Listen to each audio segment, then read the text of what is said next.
Puzzle games. I don't think there's a single more rewarding, single-screen type of game out there, and here's a showcase of some of my favorites.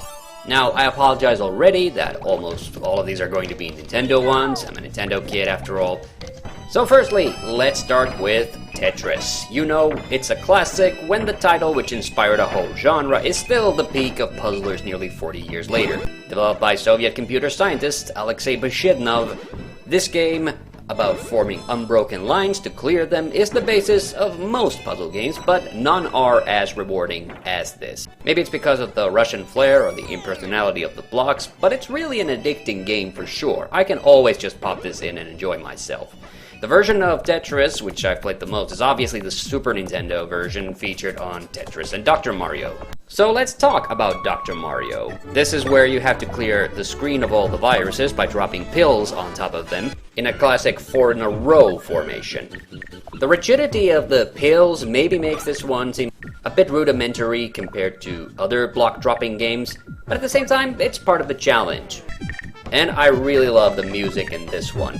Both of the classic theme songs as well. And there are, of course, a bazillion different versions of them, but let's not get stuck on that. Now, Sega, of course, had their own classic one, which is Columns. This one really is the perfect chill game. It's very basic, but instead of rotating blocks, you swap the positions of different gems. This game has always had a very elegant vibe to it. And it maybe doesn't have the urgency of games like Tetris or Dr. Mario, but I can easily sink a half hour into this game without even thinking. It's just that good. Then there's Dr. Robotnik's Mean Bean Machine. This one is actually an adaptation of P.O. Pop into the Sonic universe, so it has a bit of a Doki Doki Panic thing going, a way that's not at all uncommon with puzzle games. But despite the conversion, it's still a very solid title, more versus-oriented than Columns, and I just love that the beans drop if one half isn't lying on top of something. However, it is a shame that there are no alternative music tracks in this game, because the regular one starts to feel a little repetitive after you've played a while. Alright, and some more Nintendo ones. Here's Mario and Yoshi for the NES, called just Yoshi in the North American version. It's another block-dropping one, but this time you don't control the blocks, but rather Mario, who's at the bottom of the screen, holding plates of enemies. You have to either match two of a kind or get enemies between two halves of a Yoshi egg. What I love is the more enemies you trap, the bigger the Yoshi you can get is.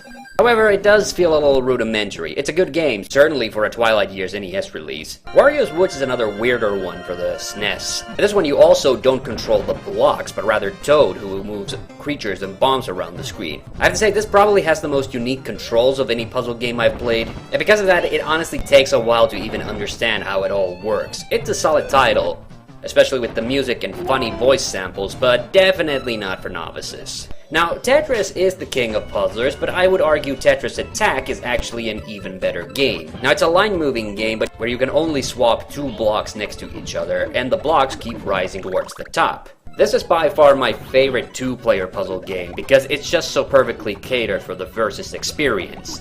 Pokemon Puzzle League for N64 is literally the exact same game, except with Pokemon rather than Yoshi characters, but it does have a weird 3D variant, which is infinitely more difficult and disorienting. Still, regardless of which version you choose to play, this is just incredibly fun.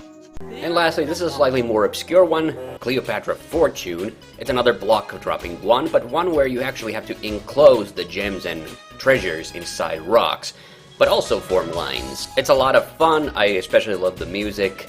This one is from Taito, aka the creators of Bubble Bubble. And yeah, there's nothing too super special about this one, but who couldn't love a game where a little Cleopatra is cheering you on? Now, this is just the tip of the iceberg. There's a bunch of other puzzle games that I could possibly talk about here, but these are the ones that I personally like to play the most. So, what's your favorite puzzle game? Drop it in the comments below. I'm TheHande, and see you on the next one.